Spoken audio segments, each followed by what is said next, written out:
Good afternoon, ladies and gentlemen. Thanks for joining us. We are joined by the head coach of the U.S. men's national team, Gregg Berhalter, to discuss today's roster announcement for the upcoming matches in June. Just one note as we get started, for those of you who are traveling, the team will begin reporting to training camp May 27th into Cincinnati, and the arrivals will be rolling based on individual player schedules. We will be in Cincinnati through the afternoon of June the 2nd before heading to Kansas City for the match against Uruguay. We leave Kansas City the afternoon of June 6th to depart for Austin for the match on June 10th against Grenada to open our Nations League title defense. And then June 12th, departing from Austin for the final match of the series against El Salvador. We're going to begin with opening comments from Gregg, and then we'll take your questions. Thanks, Michael. It's good to see everybody. Excited for the upcoming camp. We get to play against two World Cup participants, and then, as Michael mentioned, start our defense of the Nations League. So excited about that. Regarding the roster, I first want to touch on players that aren't going to be on the roster, and hopefully that will cover most of the questions, and we can move on to who's actually on the roster for camp. So starting with our injured players, Serginho Dest, Gio Reyna, Jordan Pifak, and Josh Sargent are definitely out through injury. There's a question about Chris Richards that we're following up on. He's been training, trying to get back on the field. I think it's going to be day to day, and it may be something that we're not going to risk at this stage due to the fact that he's been out for a while.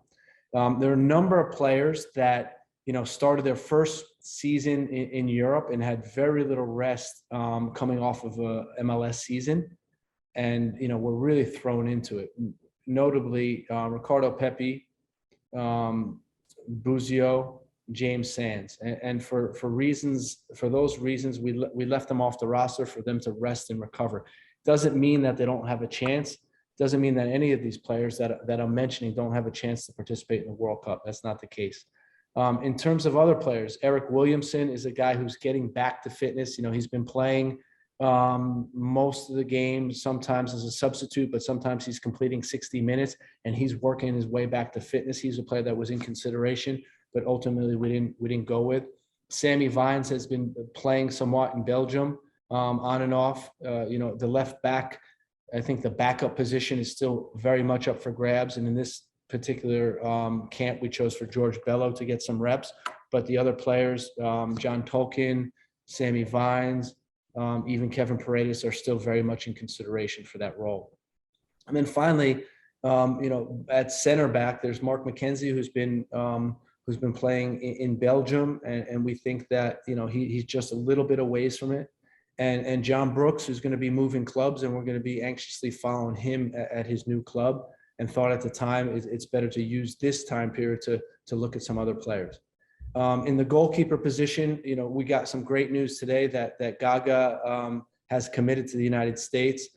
We see a very promising future for him with the U.S. men's national team, and excited to have him committing to us. In terms of his current form, it was hard to put him on the roster due to his current form. And I explained that to him and had a good conversation, but again, excited to have him in the group. And then finally, Sean Johnson, he's been around for almost every camp that we've had so far. He's in pretty good form with New York City. He's in good form with New York City. But, we wanted to use this opportunity to take a look at Zach, Matt, and then Ethan, who will be coming off, hopefully, a promotion to the Premier League. So those are the updates on guys that are in camp, out of camp. In terms of the guys who are in camp, we think it's a very strong group. A lot of core players are back in, and there'll be some players that will be looking for to make their claim for roster spots. Thank you. All right. Well, hopefully we still have some questions left. We're going to start with Doug McIntyre from Fox. Michael, was that sarcastic, man? No, I thought you were very thorough. Thanks, Michael. Greg, thanks for doing this. It's good to see you too. Two questions, if I may. The first one, Weston McKennie is back from an injury. Where is he in terms of fitness? How much is he going to play in these games? And regarding Malik Tillman, what can you tell us about the, for lack of a better word, recruitment process? How long have you been talking? what did you say to him? Did you enlist any of the current players to talk to him and tell him, what the team's all about? Thank you. You're welcome. So, basically, we'll start with Malik. It started maybe about a year ago. He was a player that was actually in a U15 camp with Reyna and George Bello. And so he's been in our youth program before. But as we saw him progressing and getting feedback from his performance, it was something that became interesting to us, although he was only 18 years old. And so we started speaking to him and his representative. And again, it was just about painting the vision of our program and where we potentially see him fitting in, but I think also where the program is heading. And, although the guys didn't speak to him directly, I think, they speak for themselves in terms of what they're doing on the field and the clubs they're at and the age they are. And, a lot of players are excited to be part of this group. And this was certainly the case with Malik. We had some good conversations a couple of weeks ago in Munich, and, was happy to see him commit to us and looking forward to working with him in camp. In terms of the other question that I forgot was Weston. West. Yeah, so we're going to have a plan for him. I wouldn't be expecting him to play major minutes in the first couple games. Hopefully, and this is hopefully, we can get to a point where he can start one of the Nations League games, but that's not guaranteed. He's been doing a great job and getting back. And for us, it's just great to have him back in camp and hopefully get him some playing time throughout the camp. Next will be Stephen Goff from the Washington Post. Hey, Greg, thanks for the time. Your thoughts on Haji Wright and the scoring tear he's been on, and given what we saw with the rotation of strikers and forwards through qualifying, where he might have a chance to crack into this World Cup squad in a few months. Well, he'll get the opportunity to play in this camp. You saw we only have 2 true strikers on the roster, so he will get an opportunity. In terms of his path, it's been really interesting to follow. He's been bouncing around at clubs and hasn't really stuck at any clubs, hasn't really outperformed anywhere yet. But this year, I think it's an exception. And speaking to their coaching staff, they've been really pleased with his progress. They've been really pleased with how he started slow, but then picked up momentum, really changed his mindset, changed his mentality, and is able to start dominating in games. And, I've watched a lot of his games, and he's doing an excellent job. So I think now is the perfect time. We always talk about form and trying to capitalize on guys' form. And I think now is the perfect time to get him back into the group. He was with us in 2019 in a training camp.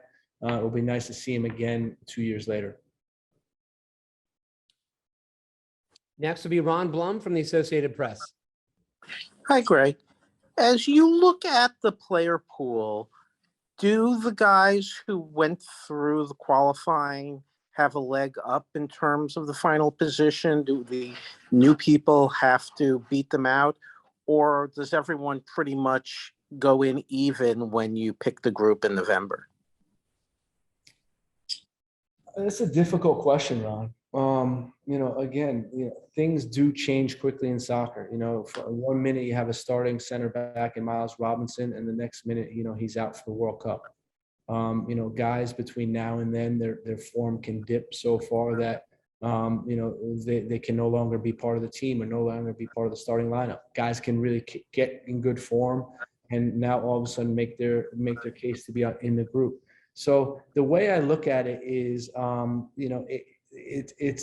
we are building something. There is a core group that we are building and we are developing, and we've done a good job of that. But there are, around the edges, there is room. And if a guy is in form, and doing a great job, I can expect him to make a case to be on the roster. And the strange thing about the roster date is I think it's something like 8 days or 9 days before our first game. It's something crazy like that. So, there could be cases where, some positions it goes down to the very end. Thank you. You're welcome. We'd also like to congratulate Ron, who's currently attending his son's graduation. Congrats. Next will be Sam Stejskal from The Athletic. Thanks, Michael. Thanks, Greg. You mentioned that there's a chance that you'll look at a three-man backline in this window, I just think to so. Yeah, I think so. have it as an option for the World Cup. Yeah. What else, if anything, are you prioritizing in terms of potential kind of tweaks for these next 3 weeks? And I guess how important do you see this window considering the lack of time that you guys have left overall until Qatar?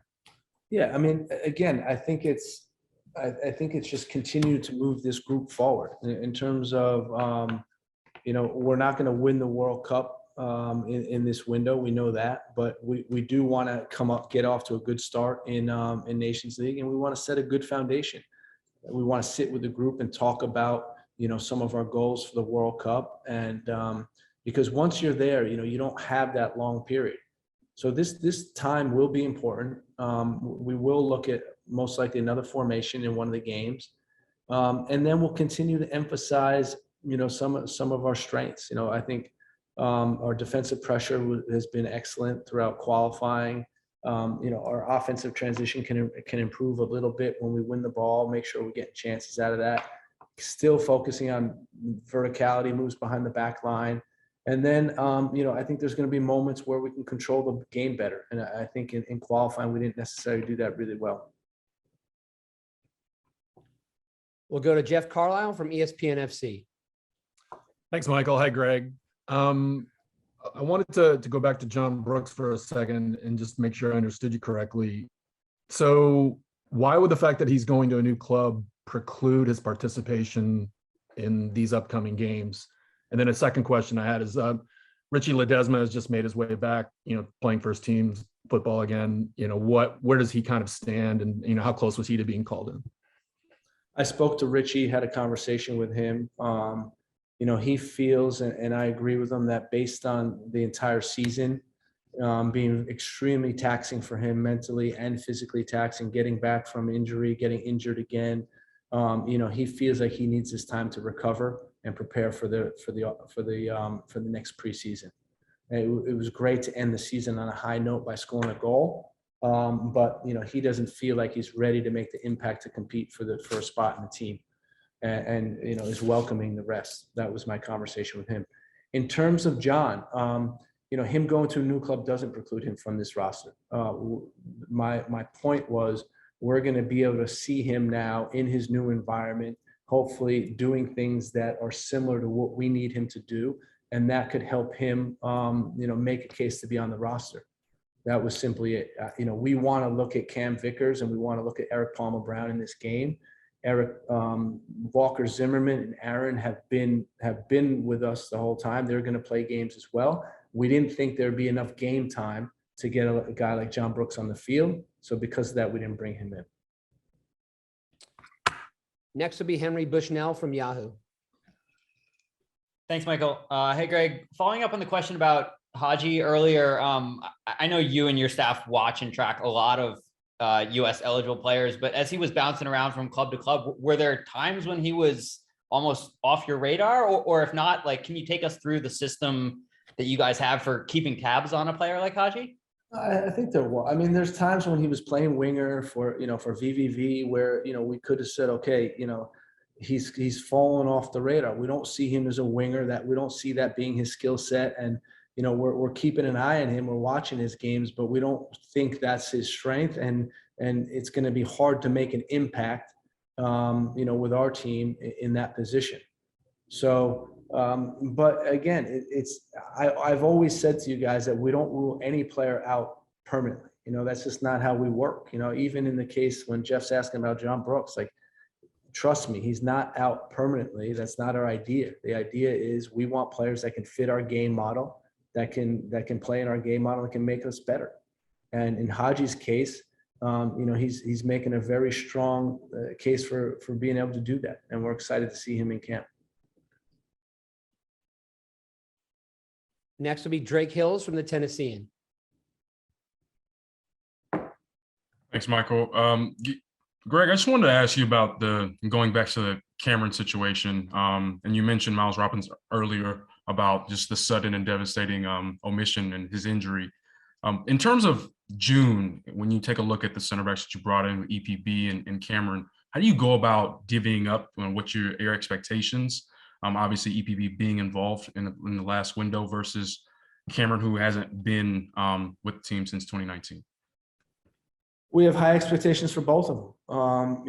We've been watching EPB playing in France. He's player of the month at his club this last month, and they've secured their place in League One. He's been doing a good job. He plays in a 3-back system, looks comfortable distributing. He's playing against guys like Mbappe and Messi, and doing a good job. And Neymar. So for us, it's been really interesting watching his progress. Cam had an outstanding season at Celtic, and they won the title, and he was a key part of that. So it will be nice to work with him again. And we think that both have good comfort on the ball, both good 1v1 defenders. They have speed. They can cover space behind them. So we're excited to see them in camp and what they can do for us. We'll go to Ivan Skolarsep from SBI Soccer. Greg, I want to take you back a bit to 2019 Gold Cup, that camp you had before that, where you had some of these U23s in that group, and 2 of them were Haji and Cameron Carter-Vickers. How much do you think that experience, having held that camp, when you look back on it, how much do you think it's helped you kind of in this whole process, keeping tabs of some guys? What do you think of how those 2 particularly have grown from then? And a separate one on Malik Tillman. He's listed as a midfielder on this roster. Obviously, that's what he played coming up, but now he's become this kind of goal-scoring striker. Where do you see him fitting in your system? I think he's an attacking midfielder in a 3-4-2-1. He could be a pocket winger in a 4-3-3. He could be a center mid in a 4-3-3, depending on if we can get his defensive work up to where it needs to be. But really talented between the lines, really knack for scoring goals, good calm around the penalty box, good technique scoring, both footed. So interesting player. I'm surprised, obviously, you left a couple of guys off of that look back. You're taking me down memory lane. You left a couple of guys out of there. You forgot Luca Della Torre. You forgot Eric Williamson, right? A number of guys that you forgot in that camp. It was, I think that's why we've been doing this the whole time, right? Anytime we had the opportunity to look at players, we wanted to, and it's been valuable for us, and it's been tough on the staff, a lot of evaluation, a lot of working with a new group all the times. But I think when you can get these guys in front of you, you can start working with them, you start knowing them better, and then it helps you to be able to evaluate them. So in the case of those 2 in particular, it was great to work with them then, and we're excited to have them back in camp. And both of those guys earned their way back into camp. They've done a great job with their clubs, and that's where they're primarily going to get evaluated, and they've done a good job of performing well.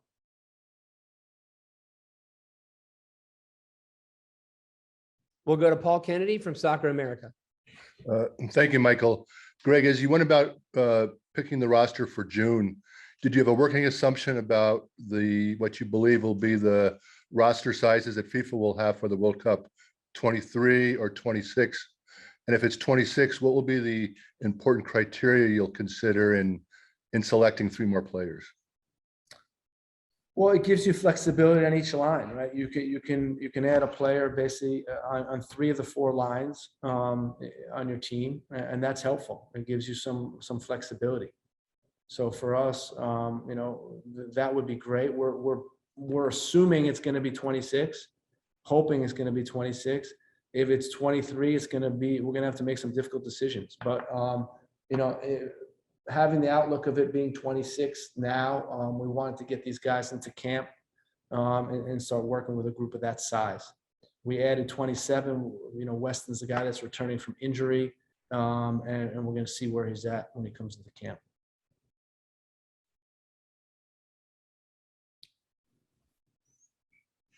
Next will be Jonathan Panawad from Philadelphia Inquirer. Thanks, Michael, and thanks, Greg. For players who are of sort of the Mark McKenzie level of things, and obviously McKenzie's a player who I have an interest in hearing a little more about, who were sort of on that precipice that you mentioned, who are Europe-based and aren't going to be playing games for another few months. What do you want to see from them in the summer and then in August and September heading into the September FIFA window? Thanks. Yeah, so, their season will start in August and he'll have probably 6 weeks of games before that September camp. And I think the important thing is going to be their preseason and then how they start the season. And then getting, if they're in good form, potentially getting the opportunity in September. And then, again, making it difficult for us. I think Mark had a choppy season. It wasn't as he expected. And that's part of it. That's part of life, and he's done a good job of dealing with the ups and downs. But we just felt at this stage, it would be better to take a look at Cam Vickers and Eric Palmer-Brown. Next will be Brian Sandalow from the Chicago Sun-Times. Hey, Greg, thanks for taking some time today. Just wondering with Gabriel Slanino, what was the recruiting pitch to him and what was that process like? And also with Poland courting him so publicly, how much concern was there that he might go with Poland as opposed to the U.S.? I just had a really open conversation with him, and that's all we could really do. I talked to him about where we see him. We had him in, I think up until then we had him in 3 camps, right? We had him in December camp, and we had him in January camp, and then he joined the team for January qualifying. And we stayed in touch. And I've been really impressed with Gaga, just his mindset. And if you could imagine a 17-year-old being that determined, and I think the danger was, and this is just an honest conversation I had with him. I said, listen, I can't bring you into this camp because of your form. I just can't do it. We have guys at really high levels and experienced guys that played for us before, and your form hasn't been good enough. And I can understand if you're going to go take a look at Poland because you're disappointed with this. And, it was, and his response, was great. It was, he understands where he's at. He's going to work to get out of where he's at, but he said he's still committed to us. And that's all, that's all you could hear. You make relationships with players, you welcome players into the group, guys make them feel welcome, and you hope that's enough that in the end of the day, they decide. But in Gaga's case also, his heart was telling him where to go. And that's a really important part of the equation. We'll go to Michael DeCourcy from Sporting News. Thanks, Michael. Greg, I wanted to ask you about essentially replacing Miles. What is the priority in finding someone that goes along with Walker in that circumstance? Is it more comfort on the left side there? Is it maybe more speed to complement what Walker does well? What are the priorities in finding that replacement? Well, I think it's center backs in general. For us, Miles has the type of pace that, you can play a high back line. And when we want to be aggressive pressing teams, and we want to be high up in the field, and they're going to kick the ball long, you need guys that can win duels convincingly. And then you need guys that if anything breaks through, they can catch those guys. And that's where Miles was so valuable. He did a great job of that, very good in duels, very good at covering space behind. So we're absolutely going to be looking for, a guy that can do that also. And that includes Walker, keeping him at that standard, making sure that the line keeps moving high, keeps condensing the field. That's really important to our game model. So, Aaron Long has speed.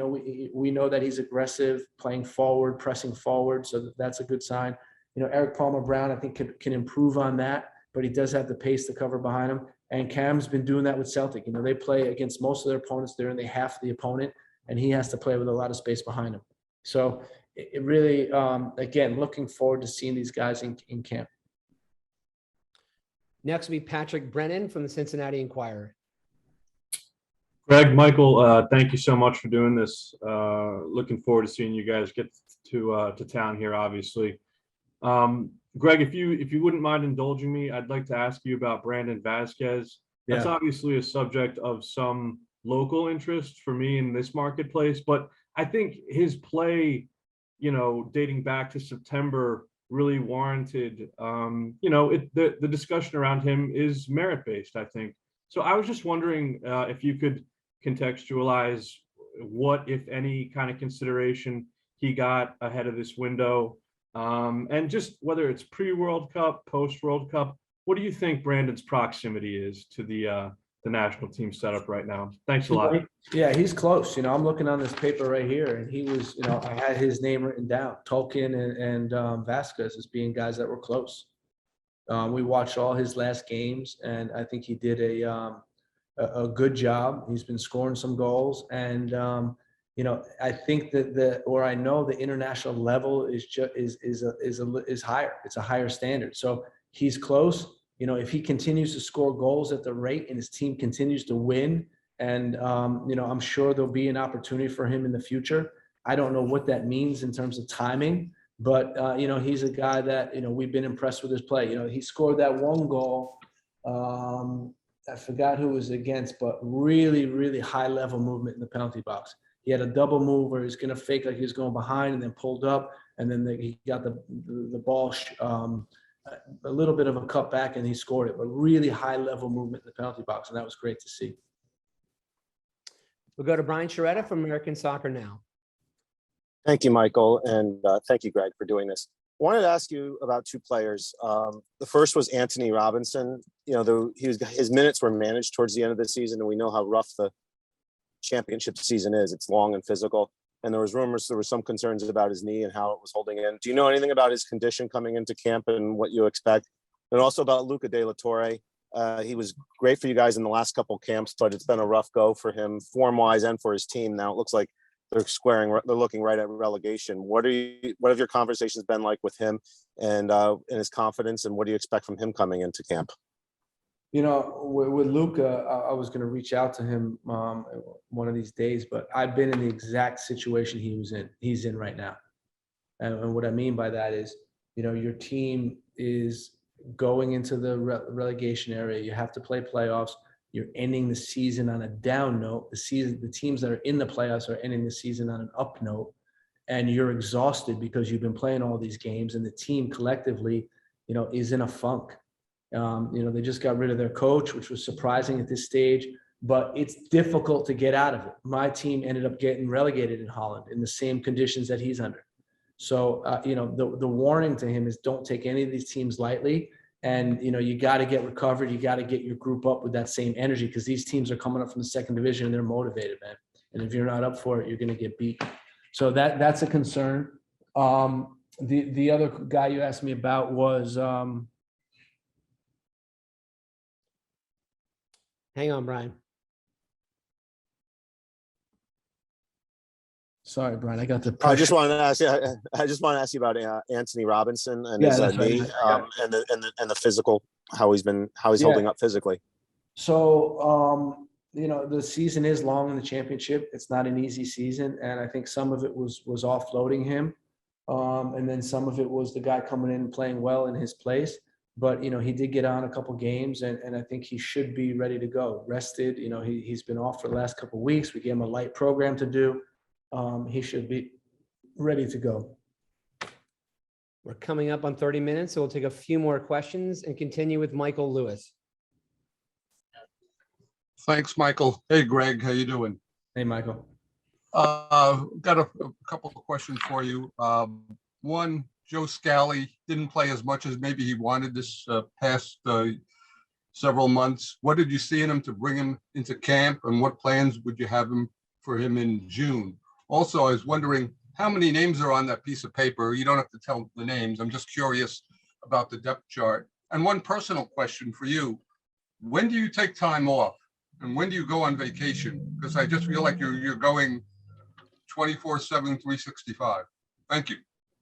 It just seems like that, man. I'll tell you what, the rhythm of a national team coach is a lot different than the rhythm of a club coach. But so this actually isn't the depth chart. I just scribbled some names on the paper preparing for this call. My depth chart is not on a New York Times or a USA Today crossword puzzle on the back of it. And I can't, by the way, I still can't do the New York Times crossword puzzle, and that's been frustrating. So I've been dominating the USA Today ones.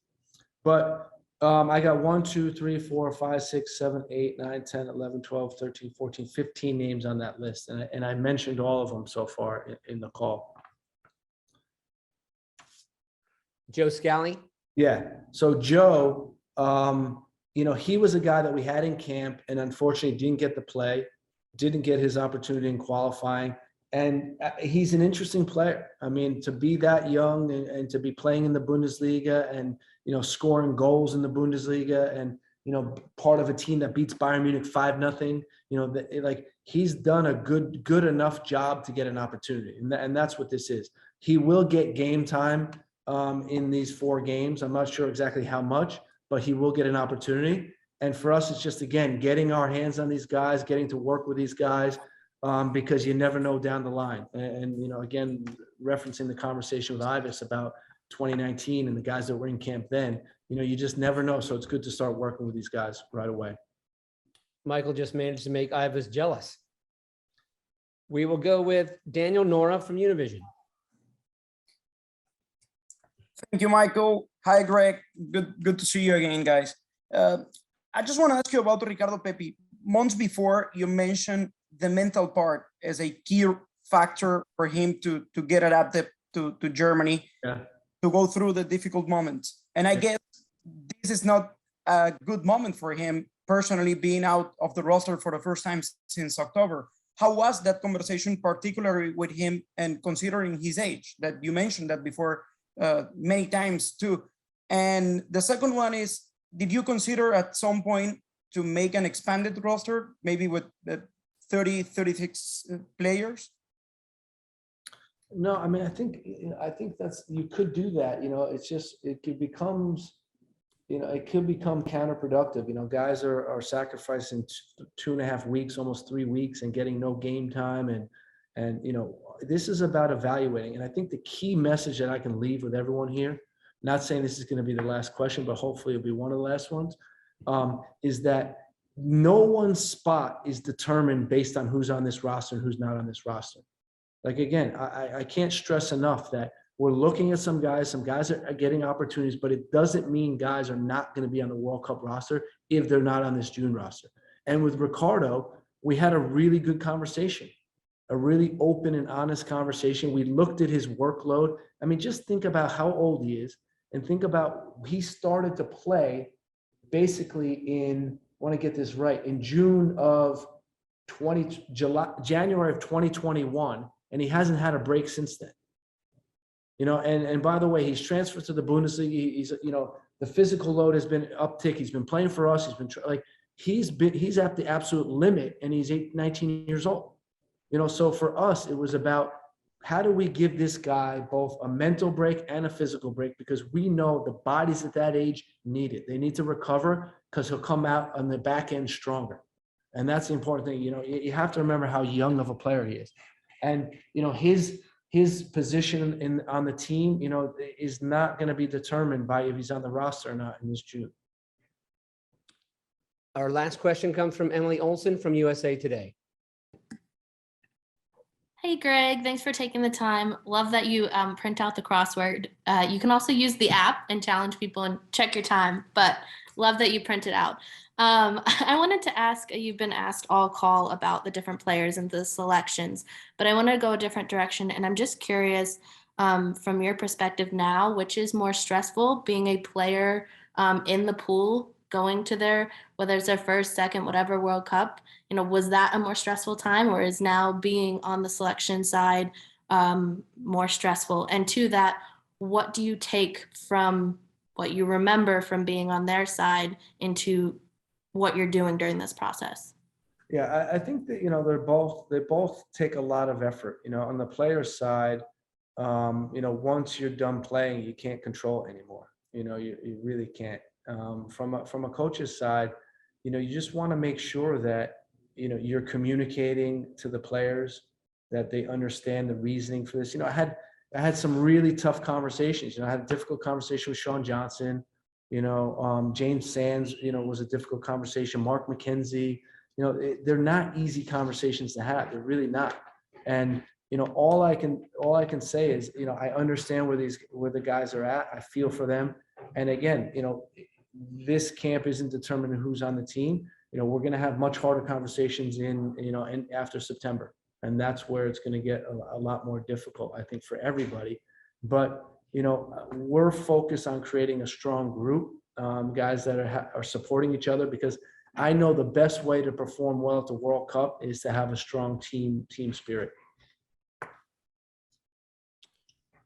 Well, thanks, Greg. We'll be putting out our media availability schedule for the May and June training camp next week. If you have any additional questions, please feel free to follow up. In the meantime, have a great weekend. Thanks, guys.